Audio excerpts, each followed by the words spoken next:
বলেন তো মাদক আজ আমাদের সমাজের মধ্যে আছে না নেই? মাদকটা এতটাই ভয়াবহ রূপ ধারণ করেছে, এখন কে মাদক সেবী আর কে মাদক সেবী না এটা পার্থক্য করা যায় না। সবাইকে দেখলেই কেমন যেন মনে হয় কি মাদকের সাথে যেভাবেই হোক জড়িত রয়েছে। পুলিশ যেমন যাকেই দেখুক, সে বড় আল্লামা হোক আর চোর হোক আর ডাকাত হোক, দেখলেই তার মধ্যে মনে হয় এই লোকটা অপরাধ, এরকম একটা তার মধ্যে মানে কাজ করা শুরু করে। ঠিক তেমনি সমাজের অবস্থা এমন যে মাদকটা প্রতিটা ঘরে ঘরে, প্রতিটা ব্যক্তি ব্যক্তি পর্যন্ত পৌঁছে গিয়েছে, যার কারণে মাদক সংক্রান্ত আলোচনা বর্তমান সময়ের দাবি। এ বিষয়ে আমাদেরকে আলোচনা করতে হবে। এ বিষয়টি নিয়ে সমাজের মধ্যে যারা নেতৃত্ব স্থানে রয়েছেন, যারা মাদকের সাথে জড়িত, যার ভাই, যার ছেলে, যার মেয়ে, যার আত্মীয় স্বজনরা মাদকের সাথে জড়িত, তাদেরকে সতর্ক আমাদেরকে করতে হবে। সেই সতর্ক আমরা কোরআন হাদিসের মাধ্যমে করব। আল্লাহ তাআলা যেন আমাদেরকে তৌফিক দান করেন, সকলে বলেন আমিন। সম্মানিত হাজিরিন, মাদক হালাল নাকি হারাম? হারাম। এর মধ্যে কারো কোনো সন্দেহ আছে? আল্লাহর হারামকৃত বিষয়ে যদি কারো সন্দেহ থাকে তাহলে তার ঈমানের মধ্যে আমাদের সন্দেহ আছে। সে কি ঈমানদার কি ঈমানদার না, এটা নিয়ে সন্দেহ আছে। তার কারণ একজন ঈমানদার আল্লাহর হারামকৃত বিষয়ে তার কোনো সন্দেহ থাকতে পারে না। আল্লাহ রাব্বুল আলামিন এই মাদককে হারাম করে দিয়েছেন। মাদকটা রাসূল করিম সাল্লাল্লাহু আলাইহি ওয়াসাল্লামের যুগে মাদকটা মানুষের জীবনের অবিচ্ছেদ্য একটা অংশ ছিল। অর্থাৎ আমরা যেভাবে পানি খাই, ওই সময়ে এই মাদকটাকে তারা পানির মতো খেত। ছেলে মেয়ে, বউ, বিবি, বাচ্চা, পুত্রবধূ সবাই একসাথে বসে খাবার পরে তারা এই মাদক খাইতো। বন্ধু বান্ধব এক জায়গা গিয়েছে, সেখানে গিয়ে তারা মাদক খাইতো। বিভিন্ন পার্টি উপলক্ষে, বিভিন্ন অনুষ্ঠান উপলক্ষে, বিভিন্ন আচরণ উপলক্ষে তারা এই মাদকের ব্যবস্থা করে থাকতো। এই সময়ে আল্লাহ রাব্বুল আলামিন এই মাদককে নিষিদ্ধ করে দিয়েছেন। সুবহানাল্লাহি ওয়া বিহামদিহি। আল্লাহ রাব্বুল আলামিন এই মাদক নিষিদ্ধ হওয়ার প্রেক্ষাপট আল্লাহ একবারেই মাদককে নিষিদ্ধ করেন নাই, বরং কয়েকটা ধাপে ধাপে আল্লাহ রাব্বুল আলামিন এই মাদককে নিষেধ করেছেন। তার কারণ যেই মানুষগুলো মাদকের মধ্যে সব সময় ডুবে থাকে, ওই মানুষগুলোকে একবারে যদি মাদকের ব্যাপারে নিষিদ্ধ করে দেওয়া হয়, তাহলে এই মানুষগুলো মাদক গ্রহণ করতে না পেরে এক সময় এসে স্টক করে মারাও যেতে পারে। একজন মানুষ মদের মধ্যে বিভোর, ইয়াবা সেবনে বিভোর, এখন আপনি যদি তাকে আটকায়া রাখেন যে তুমি আর খাইতেই পারবা না, যখন তার নেশাটা জাগ্রত হবে, সে সময় মতো নেশাটা না পেলে তার অনেক মানুষ এই নেশা উঠে অনেক মানুষ মারা যায়। এজন্য আল্লাহ রাব্বুল আলামিন ধাপে ধাপে, সেই ইতিহাস আমি আরেকদিন বলবো। আজ আমরা আলোচনা করব যে মাদকের ভয়াবহতা, ইসলামের মধ্যে মাদক যদি কেউ সেবন করে তাহলে তার ব্যাপারে ইসলাম কি বলেছে, বা মাদকের কারবারির সাথে যারা জড়িত তাদের ব্যাপারে ইসলাম কি বলেছে, এ ব্যাপারে আমি আলোচনা করব। আল্লাহ তাআলা যেন আমাদেরকে তৌফিক দান করেন, সকলে বলেন আমিন। আল্লাহ রাব্বুল আলামিন ইসলামী শরীয়তের মধ্যে মাদককে হালাল রাখে নাই, বরং ১৫০০ বছর পূর্বে রাসূল করিম সাল্লাল্লাহু আলাইহি ওয়াসাল্লামের যুগে যখন মানুষেরা এই মাদকের মধ্যে জড়িত ছিল, যেই মাদকটা মানুষের জীবনের অবিচ্ছেদ্য অংশ ছিল, যেই মানুষেরা সকাল বিকাল রাত্র সব সময় মাদকের মধ্যে সময়ের মধ্যে লিপ্ত থাকতো, এই সময়ে রব্বুল আলামিন এই মাদককে আল্লাহ হারাম করে দিয়েছেন। কুরআনুল কারীমের ৫ নম্বর সূরা, সূরাতুল মাইদার ৯০ নম্বর আয়াত কারিমার মধ্যে আল্লাহ রাব্বুল আলামিন ডাক দিয়ে বলেন, ইয়া আইয়ুহাল্লাযীনা আমানু ইন্নামাল খামরু ওয়াল মাইসিরু ওয়াল আনসাবু ওয়াল আজলাম والأنصاب والأزلام رجس من عمل الشيطان فاجتنبوه لعلكم تفلحون আল্লাহ রাব্বুল আলামিন ডাক দিয়ে বলেন, হে আমার ইমানদার বান্দারা শুনো, ইন্নামাল খামর, নিশ্চয় মাদক মদ, ওয়াল মাইসির এবং জুয়া, ওয়াল আনসাব এবং মূর্তি, ওয়াল আজলাম এবং ভাগ্য নির্ধারণকারী তীর, এই চারটা জিনিস রিজুসুম মিন আমালিশ শাইতান। রিজুসুন মানে হচ্ছে নাপাক, এই চারটা জিনিসের প্রত্যেকটাই হলো নাপাক। আর মিন আমালিশ শাইতান, এই চারটা কাজ কোনো ইমানদারের কাজ নয়, বরং এই চারটা কাজই হলো শয়তানের কাজ। নাউযুবিল্লাহি মিন যালিক। ফাজতানিবুহু লাআল্লাকুম তুফলিহুন। সুতরাং শয়তানের যেই কাজ, এটা ইমানদারের কাজ হতে পারে না। সুতরাং ফাজতানিবুহু, সুতরাং তোমরা সেগুলোকে ছেড়ে দাও, বিরত থাকো, পরিত্যাগ করো। যদি তোমরা পরিত্যাগ করতে পারো, মাদককে যদি ছাড়তে পারো, যদি মূর্তি পূজা ছাড়তে পারো, যদি ভাগ্য নির্ধারণকারী তীরকে তোমরা ছাড়তে পারো, যদি তোমরা জুয়াকে ছাড়তে পারো, লাআল্লাকুম তুফলিহুন, আল্লাহ বলেছেন তোমরা তাহলে সফল কাম হয়ে যাবে। সুবহানাল্লাহ। আল্লাহ রাব্বুল আলামিন এই আয়াতে কারিমার মধ্যে চারটি বিষয়ের আলোচনা করেছেন। তার মধ্যে নাম্বার 1, এক নম্বরে যে বিষয় আলোচনা করেছে সেই বিষয়টির নাম হলো মাদক, অর্থাৎ মদকে আল্লাহ রাব্বুল আলামিন হারাম করে দিয়েছেন। কেন বিরত থাকবে? আল্লাহ পাক রব্বুল আলামিন এর পরের আয়াত অর্থাৎ সূরাতুল মাইদার 91 নম্বর আয়াতের মধ্যে আল্লাহ রাব্বুল আলামিন বলেন, মদ কেন হারাম করা হয়েছে, মদ কেন তোমরা মদ থেকে বিরত থাকবে, এর কয়েকটি কারণ এই আয়াতে কারিমার মধ্যে আল্লাহ রাব্বুল আলামিন দান করেছেন। আল্লাহ রাব্বুল আলামিন পূর্বের আয়াতে বলেছেন এই চারটি কাজ হলো শয়তানের কাজ। এর মধ্যে শয়তানের কাজ, শয়তান কি চায় শোনো। আল্লাহ রাব্বুল আলামিন বলেন, ইন্নামা ইউরিদুশ শাইতানু আন ইউকিআ বাইনাকুমুল আদাওয়াতা ওয়াল বাগদা ফিল খামরি ওয়াল মাইসির। আল্লাহ রাব্বুল আলামিন বলেন, শয়তান এই মদ এবং জুয়ার মাধ্যমে তোমাদের মধ্যে পারস্পরিক শত্রুতা বৃদ্ধি করতে চায়, পারস্পরিক শত্রুতা তোমাদের মধ্যে সৃষ্টি করতে চায়, ঝগড়াঝাটি, মারামারি, আল্লাহর অবাধ্যতা তোমাদের মধ্যে সৃষ্টি করার জন্য এই মদ এবং জুয়ার মাধ্যমে শয়তান কাজ করে। খেয়াল করেন তো একটু, এই মদ এবং জুয়ার সাথে যারা জড়িত তাদের মাঝে তাদের মেজাজটা খিটখিটে হয়ে যায়। তারা ভালো কথা ভালো লাগে না, ভালো মানুষের আচরণ ভালো লাগে না, তার আচরণগুলো উগ্র মেজাজি হয়ে যায়। তখন সে যাকে তাকে মারে, তার স্ত্রীকে মারে, ছেলেকে মারে, ফ্যামিলির মধ্যে অন্যান্য যারা তার বিরুদ্ধে যায় তাদেরকে মারে।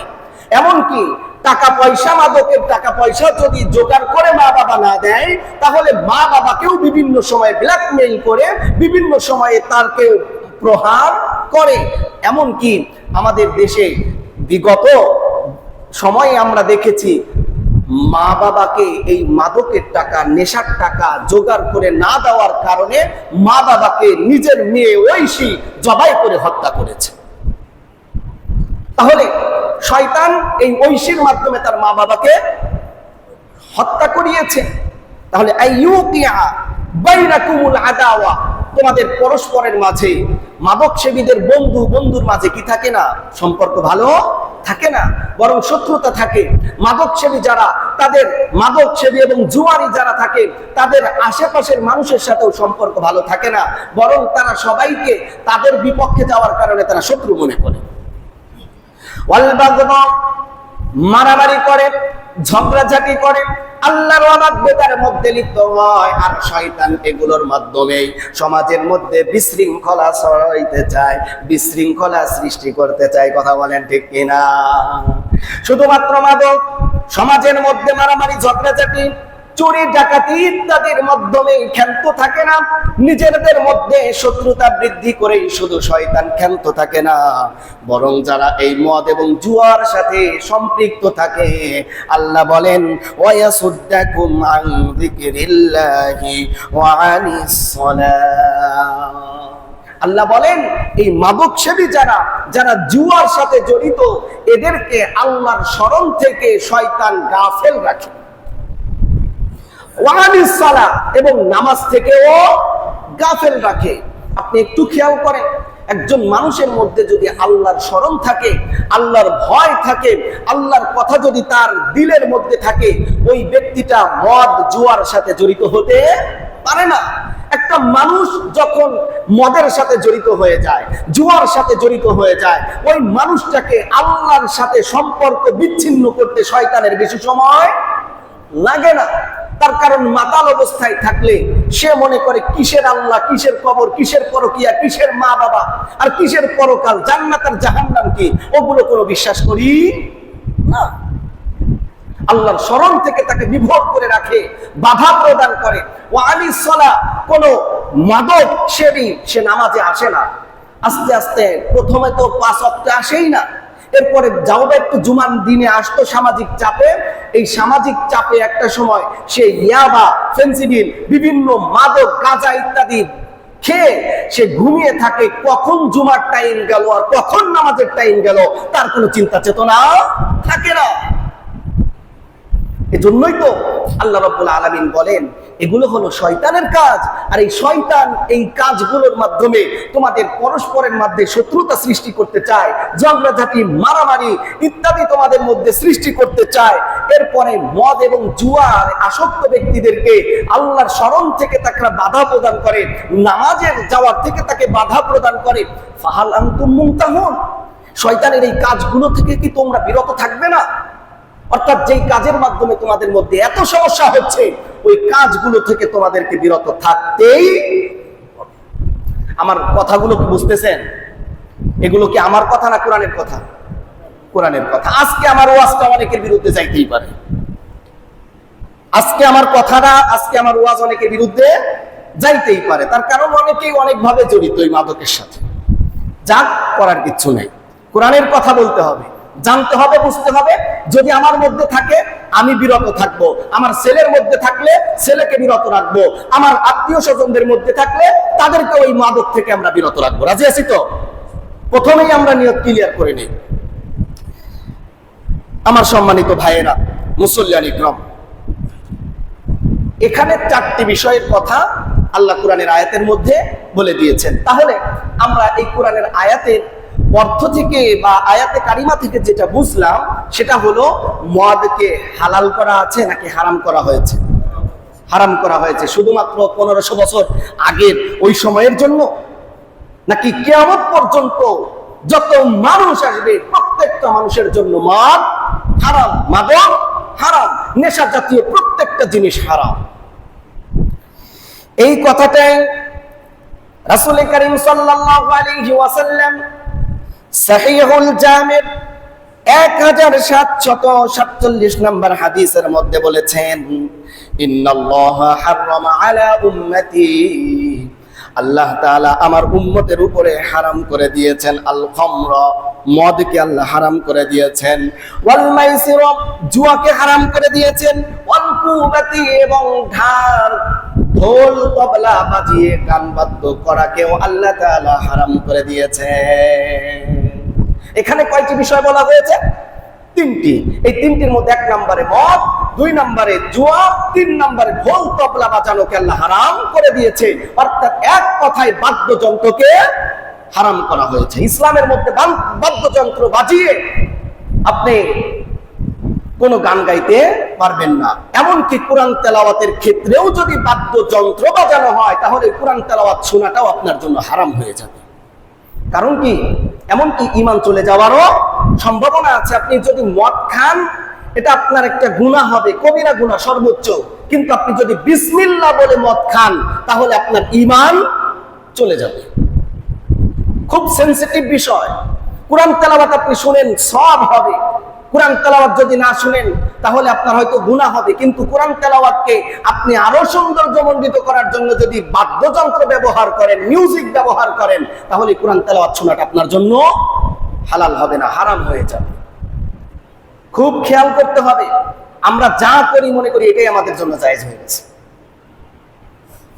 বিভিন্ন বিভিন্ন কথা আসে বিভিন্ন সময়ে। সম্মানিত হাজিরিন, তাহলে এই আয়াতে কারিমার মধ্যে, এই হাদিসের মধ্যে রাসূল বললেন যে আল্লাহ তাআলা আমার উম্মতের জন্য তিনটা বিষয়কে হারাম করেছেন: মাদক, জুয়া এবং ঢাল, তবলা ইত্যাদি বাজানোকে আল্লাহ হারাম করে দিয়েছেন।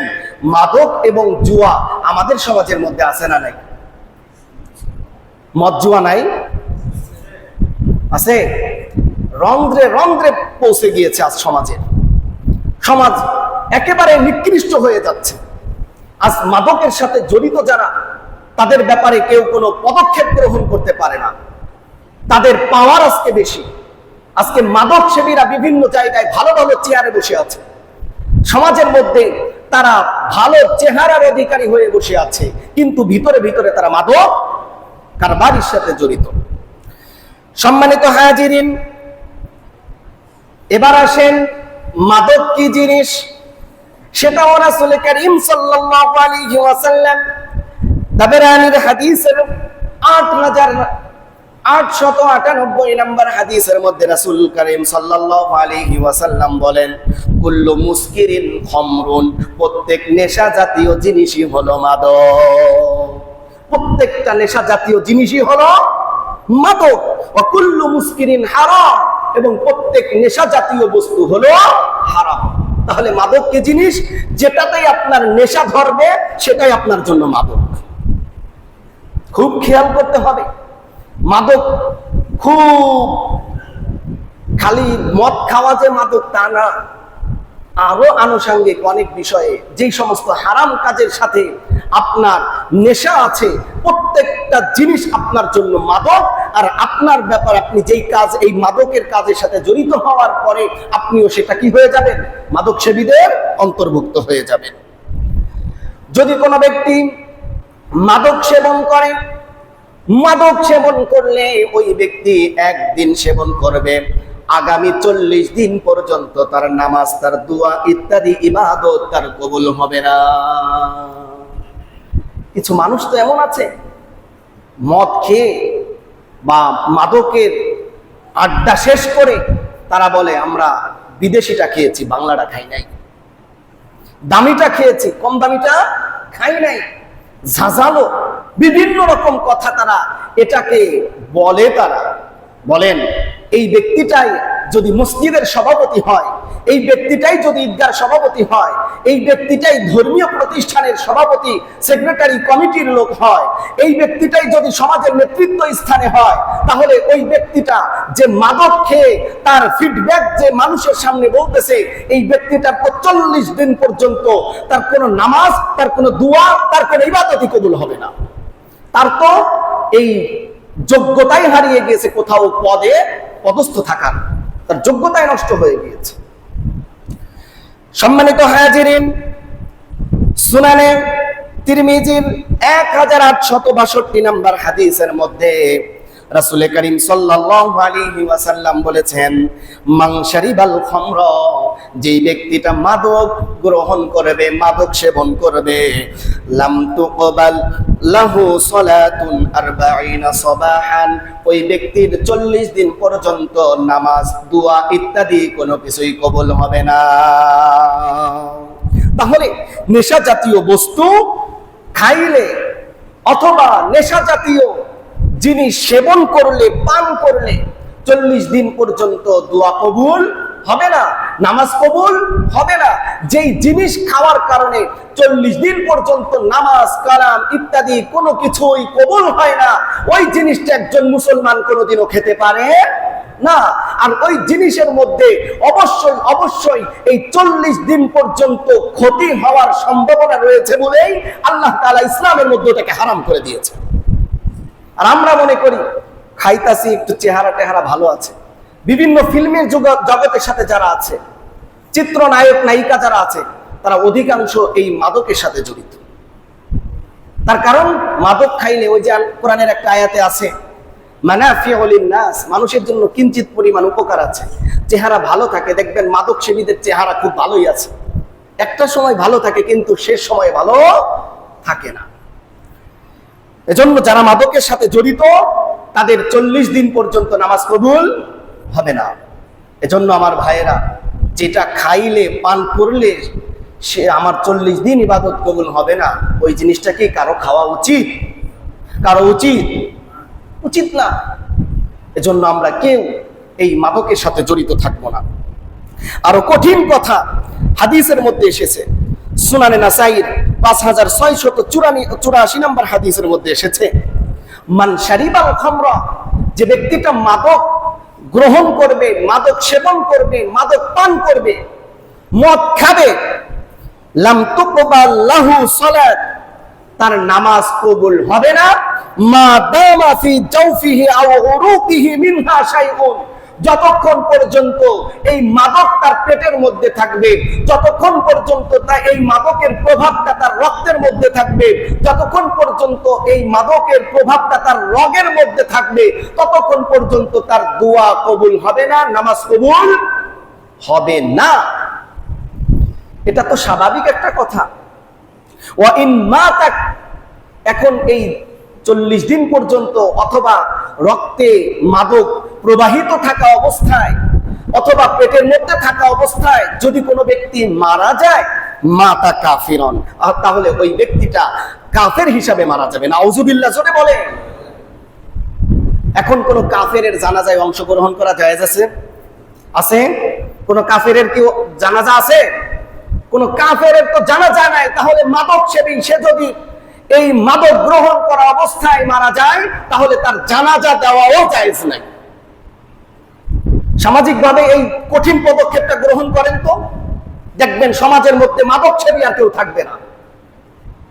ইসলামের বিধিবিধানগুলো সমাজের মধ্যে আপনি যদি বাস্তবে আপনি প্র্যাকটিক্যালি আপনি বাস্তবায়ন করতে পারেন, তাহলে দেখবেন মাদক সেবী পাওয়া যাবে না, চোর পাওয়া যাবে না, রাহাজানি, ছিনতাইকারী, চোর, বাটপার, ধর্ষক কোনো কিছু খুঁজে পাওয়া যাবে না।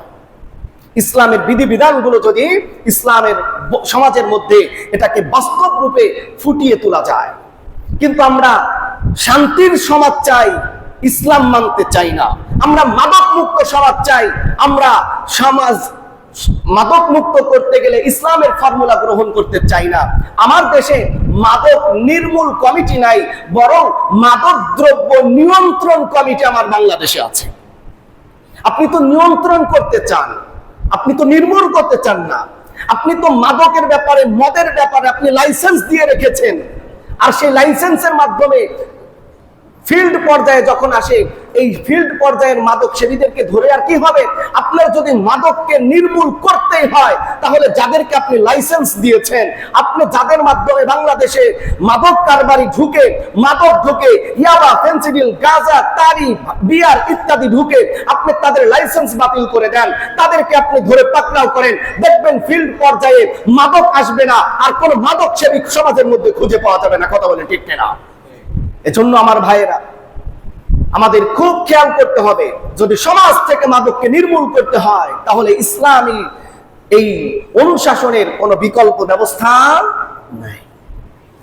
আমার ভাইয়েরা, রাসূল করিম সাল্লাল্লাহু আলাইহি ওয়াসাল্লাম বলেছেন, লা ইয়াশরাবুল খামরা হিনা ইয়াশরাবুহা ওয়া হুয়া মুমিন, যখন কোন ব্যক্তি, যদি কোন মুমিন মদ পান করে অথবা মাদক সেবন করে, যদি করেন, সে ওই সময়ে তার ঈমানটা তার মধ্যে থাকে না, সে মুমিন থাকে না। যখন কোন ব্যক্তি ঈমানদার মাদকের সাথে জড়িত হবে, মাদক সেবন করবে, মাদক সেবন করা অবস্থায় তার ঈমানটা তার সাথে থাকে না, বরং তার কলবের থেকে বের হয়ে উপরের দিকে উঠে যায়। আর এই ঈমান না থাকা অবস্থায় যদি কোনো ব্যক্তি মারা যায়, মাদক পান করা অবস্থায় যদি কোনো ব্যক্তি মারা যায়, তাহলে ওই ব্যক্তিটা কাফের অবস্থায় মারা যাবে। আর কাফের অবস্থায় যদি কোনো ব্যক্তি মারা যায়, তাহলে তার জন্য জানাজা ইসলামে না। নাই। এজন্য আমার যে সমস্ত ভাইয়েরা মাদক সেবন করেন, মাদকের কারবারি করেন, মাদক গ্রহণ করেন, মাদক বিক্রয় করেন, বিভিন্ন মাদকের সাথে জড়িত আছেন, আপনাদের কাছে উদারত আহ্বান জানাবো, আপনারা সকলে আজকে থেকেই মাদক কারবারি ছেড়ে দেন। আর না হয় কখন মারা যাবেন? কাফের অবস্থায় মারা যাবেন। কাফের অবস্থায় মারা গেলে কিন্তু আপনার জন্য জান্নাত হবে না, বরং আপনার জন্য জাহান্নাম হবে। আপনি বিভিন্ন ভাবে আপনি সমাজের মধ্যে প্রতিষ্ঠিত থাকলেও আপনার জন্য কিন্তু জানাজা ইসলামের মধ্যে নাই। এজন্য খুব খেয়াল করব, কারা কারা মাদকের সাথে জড়িত আছো, তাদের সাথে সম্পর্কটা কেমন হবে এ বিষয়টাও সামনে আসতেছে। আল্লাহর নবী সাল্লাল্লাহু আলাইহি ওয়াসাল্লাম বলেন, আল খামরু উম্মুল ফাওয়াহিশ, মাদক, মদ ইত্যাদি যত ধরনের মাদকের সাথে রিলেটেড যত ধরনের যত কিছু আছে, এক কথায় মাদক। মাদক হলো উম্মুল ফাওয়াহিশ, সমস্ত অশ্লীলতার জননী। কি জননী? মানে মা, অর্থাৎ এই মাদক সমস্ত অপরাধ জন্ম দেয়। ওয়াহুয়া আকবারুল কাবায়ের, ওয়াহুয়া আকবারুল কাবায়ের। আর এই মাদকটা হলো কবিরা গুনার মধ্যে সবচাইতে বড় কবিরা গুনাহ। কথা না বলি, কথা বলা যাবে না মুরব্বী। আল খামরু উম্মুল ফাওয়াহিশ, মাদক বা মদ এটা হলো অশ্লীলতার জননী, সমস্ত পাপের মা। কিভাবে? আপনি একটু খেয়াল করেন, যেই এলাকায় মাদক আসক্তি যুবকদের মধ্যে বেড়ে গিয়েছে, ওই এলাকায় চোরের অভাব আছে? ডাকাতের কথা বলেন না কেন? মনে হয় আমার এলাকায় নাই এগুলা। চোর, ডাকাত, রাহাজানি, ধর্ষক, রেপকারী ইত্যাদি সমস্ত কিছু জুলুম নির্যাতনকারী ওই এলাকায় বেড়ে যাবে, যে এলাকায় মাদক বেড়ে যাবে। আপনি রাত্রেবেলা সুন্দর মতো শান্তির সাথে ঘুমাইতে পারেন, আপনার গোয়ালে গরু আছে। আপনি শান্তির সাথে ঘুমাইতে পারেন, আপনার মোটরের তার কেটে নিয়ে যাবে। আপনি মসজিদ তালা মেরে রেখে তারপরেও শান্তিতে ঘুমাইতে পারেন না, মসজিদের সেট চুরি করে নিয়ে যাবে, মসজিদের ইউনিট চুরি করে নিয়ে যাবে। এমনকি মাদক সেবীরা এতটাই খারাপ হয়ে গিয়েছে, কোরআন শরীফের উপরে কোরআন শরীফ রেখে, কোরআন শরীফের উপরে কোরআন শরীফ রেখে ফ্যানগুলো খুলে নিয়ে তারপরে বেঁচেছে। নাউজুবিল্লাহ বলবেন না? তাহলে এই মাদকের কারণে তাকে কতটা অপরাধ সংগঠন করতে হচ্ছে। এই মাদক হচ্ছে সমস্ত পাপের মা, এই মাদক হচ্ছে সমস্ত পাপের ফ্যাক্টরি। এই মাদকের কারণে চুরি হয়, মাদকের কারণে ডাকাতি হয়, মাদকের কারণে ছিনতাই হয়, মাদকের কারণে জিনা হয়, মাদকের কারণে পরকিয়া হয়, মাদকের কারণে জুলুম নির্যাতন সব কিছু হয়। আর আমার সমাজে, আমার দেশের, আমার ওয়ার্ডের বিভিন্ন জায়গার বড় বড় নেতা যারা, তারা এই সমস্ত মাদক কারবারিদেরকে পালে। নাকি বলেন? মিথ্যা কথা বললাম? বড় বড় যারাই নেতা, তাদের আন্ডারে হাজার হাজার মাদক সেবী রয়েছে। তাদেরকে তারা পালে, যে কোনো জায়গায় যদি সে না পারে তাহলে ওই বাহিনী পাঠায় দেয়। তারা মাদক খেয়ে তাল মাতাল হয়ে তাদেরকে বিভিন্ন ভাবে ক্ষতিগ্রস্ত করে তাদের স্বার্থ হাসিল করে নিয়ে আসে।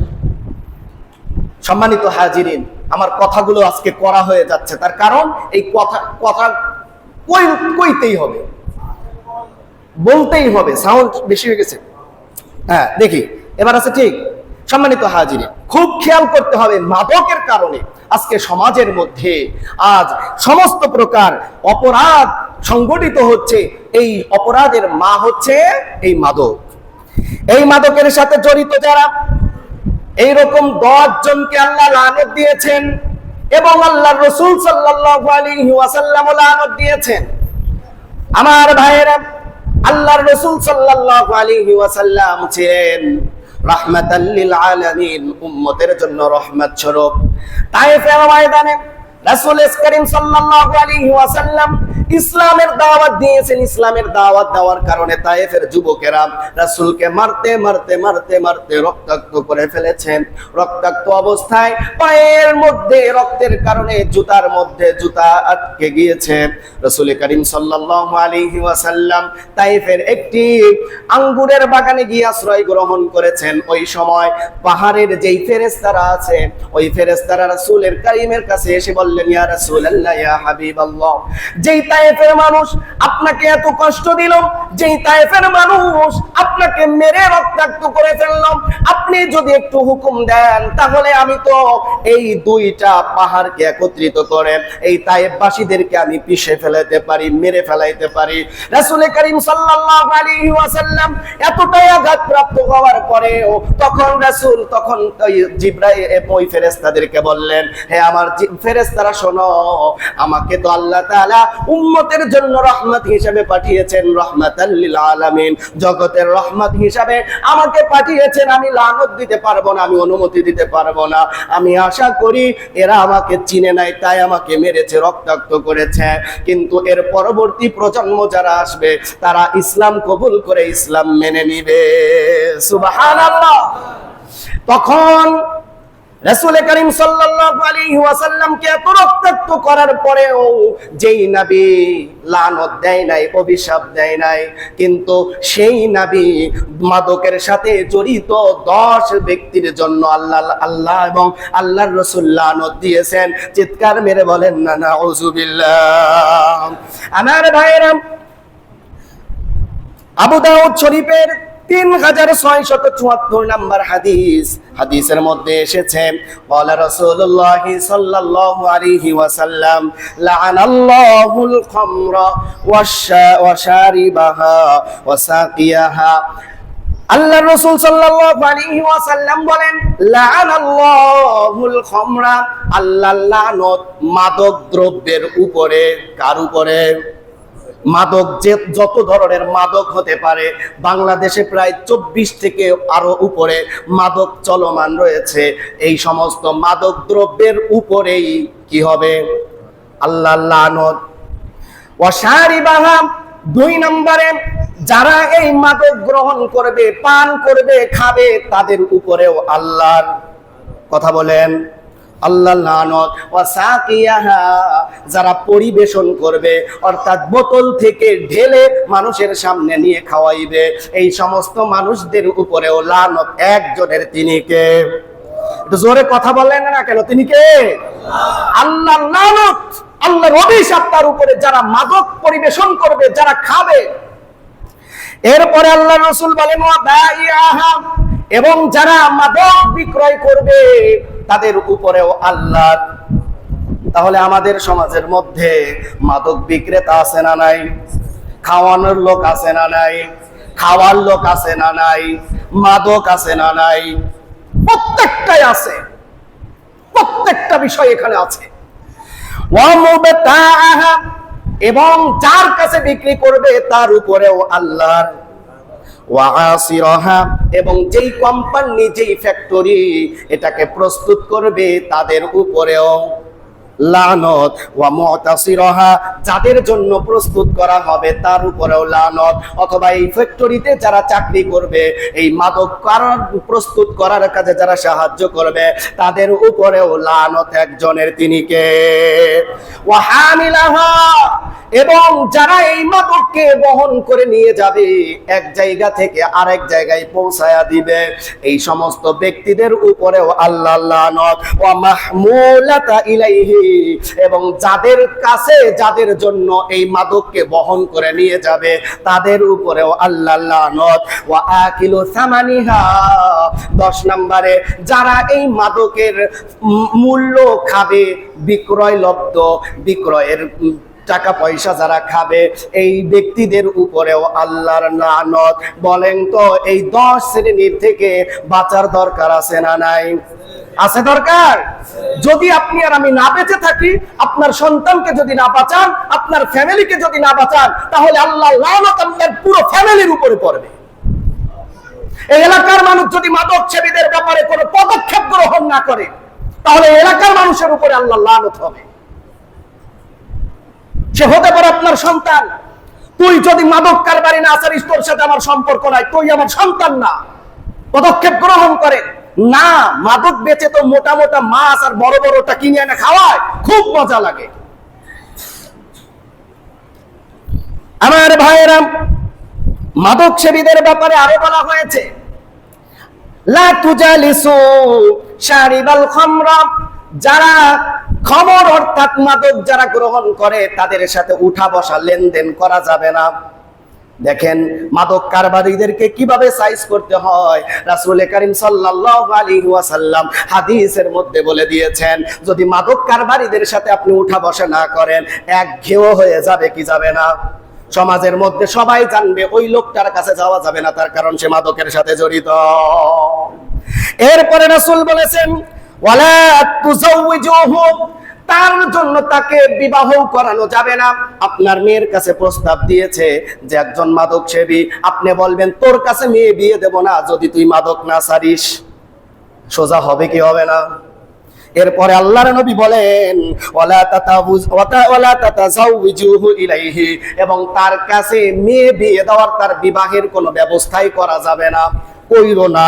এরপরে ওয়া ইন মারিদ, যদি সে অসুস্থ হয়ে যায়, ফালা তাউদুহু, তাহলে তুমি তাকে দেখতেও যাবে না। ওয়া ইন মাতা, আর যদি সে মারাও যায়, ফালা তাশিউ জানাজাতাহু, তাহলে তার জানাজায় কোনো ঘোষণা ছাড়া নিরিবিলি গোপনে জানাজা পড়ায়া দিবে। এমনকি কেউ যদি জানাজায় না যায় তাহলে তার কোনো গুনাহ হবে না। কত বড় একটা বিষয় খেয়াল করেছেন? আমার মাদক সেবী ভাইয়েরা, মাদকের সাথে জড়িত ভাইয়েরা, আপনার জানাজায় যদি না যাওয়া হয়, আপনি অসুস্থ হলে যদি আপনাকে দেখতে না যাওয়া হয়, আপনার কাছে মেয়ে বিয়ে যদি না দেওয়া হয়, আপনার বিয়ের উকালতি যদি কেউ না করে, আপনার বিয়ে যদি কোনো হুজুর না পড়ায়, আপনি এমনিতেই সোজা হয়ে যাবেন। এগুলো হাদিসের ইয়া। এরপরে আল্লাহর নবী বলেছেন, ইন্না শারিবাল খামরি, যে নিশ্চয় মাদক সেবী যারা, মাদকের সাথে জড়িত যারা, ইয়াজিউ ইয়াউমাল কিয়ামাতি মুসওয়াদ্দান ওয়াজহাহু, তারা কিয়ামতের দিন মুখ বিচ্ছিরি কালো অবস্থায় উঠবে। নাউজুবিল্লাহ জোরে বলেন। ঘরের দরজা আটকায়া মাদক খান, কেউ দেখে না, সমাজে এইসব বিচার করেন, কেউ জানে না, কিন্তু কিয়ামতের দিন আল্লাহ আপনার এই মুখোশটা উন্মোচন করে দিবে। আপনার চেহারা সবচাইতে কালো করে আল্লাহ কিয়ামতের দিন উঠাবে। এখন আপনার এরপরে আরো কি আছে শুনেন। এরপরে বলে হয়েছে মুসরাক্কাতান আইনাহু, এবং যারা মাদক সেবী তাদের চোখগুলোকে কিয়ামতের দিন হলুদ বর্ণের করে দেওয়া হবে।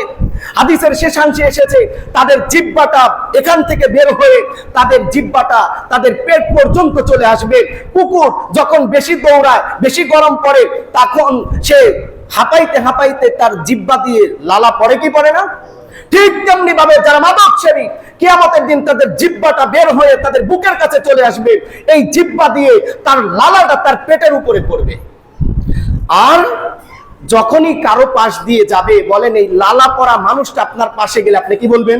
সব দূরে যাও, আমার কাছ থেকে দূরে যাও, দূর দূর করে তাকে তাড়িয়ে দেওয়া হবে। আল্লাহর প্রথম এই মাদকের ব্যাপারে বিচার করার আগে কিয়ামতের ময়দানে তাকে লাঞ্ছিত করা হচ্ছে। আর আপনি সেই মাদকের জন্য আপনি এখনো পাগল পারা, এই মাদক নিয়ে আপনি এখনো বসে আছেন। এই মাদক সেবী সন্তানের বাবা আপনি হয়ে সমাজের মধ্যে গর্ব করে ঘুরে গেলেন, লজ্জা করেন আপনার? সম্মানিত হাজিরিন, আল্লাহ রাসূল সাল্লাল্লাহু আলাইহি ওয়াসাল্লাম আরো বলেছেন, যারা দুনিয়ার বুকে মাদক গ্রহণ করবে, মাদকের সাথে জড়িত থাকবে, আল্লাহ রাব্বুল আলামিন রোজ কিয়ামতের ময়দানে তাদেরকে তিনাতুল খাবাল, তাদেরকে পান করাবে। জোরে বলতে হবে নাউজুবিল্লাহ। রাসূল করিম সাল্লাল্লাহু আলাইহি ওয়াসাল্লামকে জিজ্ঞাসা করা হলো, ইয়া রাসূলুল্লাহ, ইয়া হাবিবাল্লাহ, তিনাতুল খাবাল কি জিনিস? রাসূল বললেন, যখন জাহান্নামীরা জাহান্নামের মধ্যে চলে যাবে, আগুন বিভিন্ন শাস্তির কারণে তাদের শরীর থেকে, তাদের পেট থেকে, তাদের পায়খানার রাস্তা থেকে তাদের রক্ত পুজ সব কিছু বের হয়ে জাহান্নামের একটা কর্নারে, একটা গর্তের মধ্যে গিয়ে জড়িত হবে, একত্রিত হবে, জমা হবে। আর যারা দুনিয়ার মধ্যে মাদক খাইবে, মাদকের সাথে জড়িত থাকবে, ওইটাকেই বলা হয় তিনাতুল খাবাল, অর্থাৎ জাহান্নামীদের রক্ত, পুজ ইত্যাদি এই নোংরা জিনিসটা তাদেরকে জাহান্নামে এই মাদক সেবীদেরকে খাওয়ানো হবে। নাউজুবিল্লাহ জোরে বলতে হবে। পারবে? কেউ পারবে? কেউ পারবো না। এজন্য যদি তিনাতুল খবর আমাদেরকে খাইতে না হয়, যদি কালো চেহারা নিয়ে কিয়ামতের দিন না উঠতে হয়, হলুদ বর্ণের চোখ নিয়ে যদি উঠতে না হয়, জিহ্বাটা কুকুরের মতো পেট পর্যন্ত ঝুলে যাবে, সেখান থেকে যদি আমাদের লালা বের করতে না হয়, মানুষ দুরু দুরু দুরু করে আমাকে তাড়িয়ে দেবে, এটার থেকে যদি বাঁচতে হয়, আমাকে সমাজের মধ্যে ভালো মানুষ হিসাবে যদি থাকতে হয়, তাহলে মাদক ছাড়ার দরকার আছে না নাই? রাজি আছেন কারা কারা? মাদকের সাথে কারো কোনো আপোষ আছে? আপোষ আছে? আমার সন্তান খাইলে আপোষ, আমার ভাই খাইলে আপোষ, আমার সমাজের নেতৃত্ব যারা দেয় তারা খাইলে, বড় লোক খাইলেও খাইতে পারে, গরিব মানুষ না খাইলে কি? আর যত বিপদ সব গরিব মানুষের উপরে। বড় লোকের জন্য হারাম, বড় লোকের জন্য হারাম, গরিবের জন্য হারাম, সবার জন্য হারাম এই মাদক। এই মাদকের সাথে আমার সম্পর্ক নাই, ফ্যামিলির সম্পর্ক নাই, দেশের সম্পর্ক নাই, ইসলামের সম্পর্ক। এই কথার সাথে একমত আছেন? যারা যারা মাদকের সাথে জড়িত সামাজিক ভাবে তাদেরকে বয়কট করা উচিত কি উচিত না? পারবো তো ইনশাআল্লাহ? শুধুমাত্র গরিবদের উপরে চাইতে যাবেন না। যারা খায় সঠিক তথ্যের মাধ্যমে আপনারা সেখানে মাদকের ব্যাপারে অ্যাকশন গ্রহণ করতে হবে। প্রশাসন আছে, প্রশাসনকে জানাবেন। স্বজন প্রীতি করার কোনো দরকার, স্বজন প্রীতি করবেন তো জাহান্নামে যাবেন, লানত আপনার উপরে। আল্লাহ তাআলা আমাদের সবাইকে হেফাজত করেন। আল্লাহ তাআলা আমাদেরকে মাদক মুক্ত সমাজ, মাদক মুক্ত সন্তান দুনিয়ার মধ্যে রেখে যাওয়ার মতো তৌফিক, অ্যাবিলিটি দান করেন।